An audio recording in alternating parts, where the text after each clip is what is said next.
निपुण भारत, निपुण भारत,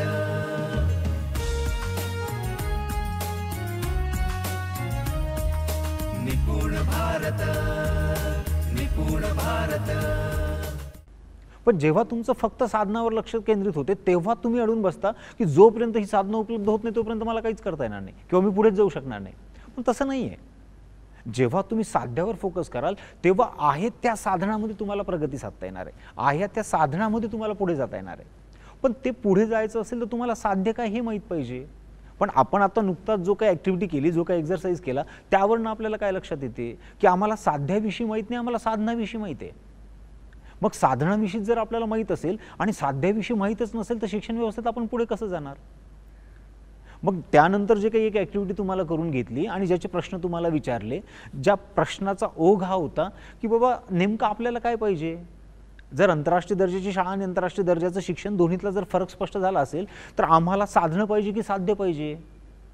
आपण हे जर प्रश्न प्रत्येकाला विचारले तर त्याचं काय उत्तर येईल। जर तुम्ही एखाद्या मुलाला विचारलं अरे बाबा तू शाळेत येतोय, तुला शिक्षण पाहिजे की शाळा पाहिजे, आंतरराष्ट्रीय दर्जाचं तुला शिक्षण हवंय की तुला आंतरराष्ट्रीय दर्जाची शाळा हवी, तर तो शिक्षण हवंय त्याला। बरं ठीक आहे, मुलांना शिक्षण हवंय, त्याच्या वडिलाला काय हवंय, साधनं हवीत की साध्य हवेत, त्याला पण साध्य हवेत, त्याला पण आंतरराष्ट्रीय दर्जाचं शिक्षण हवंय। आता मुलाचं पण जाऊ द्या आणि पालकाचं पण जाऊ द्या, तुम्हाला काय हवंय शिक्षक म्हणून, मुख्याध्यापक म्हणून, आंतरराष्ट्रीय दर्जाची शाळा की आंतरराष्ट्रीय दर्जाचं शिक्षण। तुम्हाला पण आंतरराष्ट्रीय दर्जाचं शिक्षणच हवंय। याचाच अर्थ या सगळ्या लोकांना जर आंतरराष्ट्रीय दर्जाचं शिक्षण हवंय तर आपल्याला त्याबाबत अधिक माहिती असायला पाहिजे। पण नुकतंच आपण जी काही चर्चा केली त्या चर्चेतनं काय समोर आलं, त्या चर्चेतनं हे समोर आलं की आमची साधनांची यादी मोठी झाली, आम्हाला साध्याबाबत माहीत नाही आहे। मग साध्याबाबत जर आम्हाला माहीत नसेल तर ते साध्य आम्ही मिळवणार कसं, जे की आम्ही हे बघतो की प्रत्येकाचं साध्य तेच आहे। आंतरराष्ट्रीय शाळा कुणाला नकोय, आंतरराष्ट्रीय दर्जाचं शिक्षण हवंय। एवढंच नाही तर त्याच्या पुढची गंमत समजून घ्या। शिक्षक म्हणून जेव्हा आपण विचार करतो किंवा मुख्याध्यापक म्हणून जेव्हा आपण विचार करतो आणि विशेषतः व्हीजेएनटीच्या आश्रमशाळेंचा शिक्षक म्हणून आपण जेव्हा विचार करतो, तुम्हाला या दोनपैकी कुठली गोष्ट शक्य आहे। आंतरराष्ट्रीय दर्जाची शाळा करणं तुम्हाला शक्य आहे की आंतरराष्ट्रीय दर्जाचं शिक्षण देणं तुम्हाला शक्य आहे। तर मित्रांनो याचं उत्तर हे आहे की तुम्हाला आंतरराष्ट्रीय दर्जाचं शिक्षण देणं सोपं आहे, आंतरराष्ट्रीय दर्जाची शाळा करणं सोपं नाही आहे। हां, आंतरराष्ट्रीय दर्जाची शाळा कोणाला सोपं असेल, एखादा कुठेतरी संस्थापक आहे आणि त्याच्याकडे खूप सारे कोटीने पैसे पडलेले आहेत, 6 महिन्यात तो आंतरराष्ट्रीय दर्जाची शाळा तयार करेल, साधनं निर्माण करेल, साधनं उपलब्ध करेल। पण आंतरराष्ट्रीय दर्जाची शिक्षण जर द्यायचं असेल तर मित्रांनो त्याच्यासाठी आपल्याला काम करावं लागेल। आणि शिक्षक या नात्याने आपल्याला हे समजून घ्यावं लागेल की आपल्याला आंतरराष्ट्रीय दर्जाच्या शाळेपेक्षा आंतरराष्ट्रीय दर्जाचं शिक्षण देणं सोपं आहे। मग आपण कुठलं काम करायला पाहिजे, जे शिक्षक म्हणून आपल्याला करायला सोपं आहे ते, की आपण अडून बसायला पाहिजे जे मला उपलब्ध होत नाही त्यासाठी। तर मित्रांनो मला असं वाटतं की शिक्षण व्यवस्थेत आपल्यासोबत असं होतंय का की साध्य काय त्यावर आम्ही फोकस करत नाहीये आणि साधनांच्यावर आम्ही अडून बसलोय।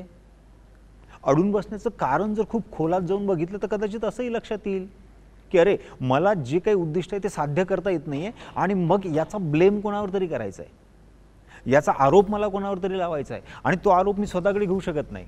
मग तो आरोप कोणाकडे देता येईल, तर तो आरोप मला देता येईल व्यवस्थेकडे, तो आरोप मला देता येईल शासनाकडे, तो आरोप मला देता येईल संस्थापकाकडे।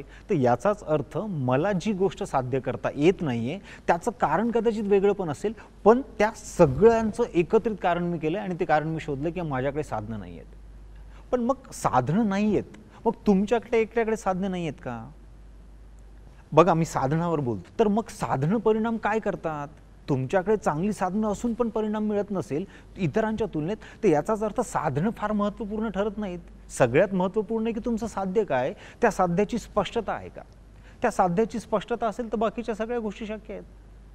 आणि म्हणून आपल्याला हे समजून घ्यावं लागेल की बाबा रे मला करायचं काय, मला आंतरराष्ट्रीय दर्जाची शाळा द्यायची की आंतरराष्ट्रीय दर्जाचं शिक्षण द्यायचंय, माझ्या मुलांना काय हवंय, माझ्या पालकांना काय हवंय, मला काय हवंय, मला काय करता येणार आहे। या सगळ्या प्रश्नांचा मित्र जर आपण विचार केला, या सगळ्या प्रश्नांची उत्तरं जर आपण शोधली तर एकच उत्तर मिळते की आम्हाला आंतरराष्ट्रीय दर्जाची शाळा नाही तर आम्हाला आंतरराष्ट्रीय दर्जाचं शिक्षण हवंय आणि जे शिक्षक येणार त्याने मला करणं पण सोपं आहे।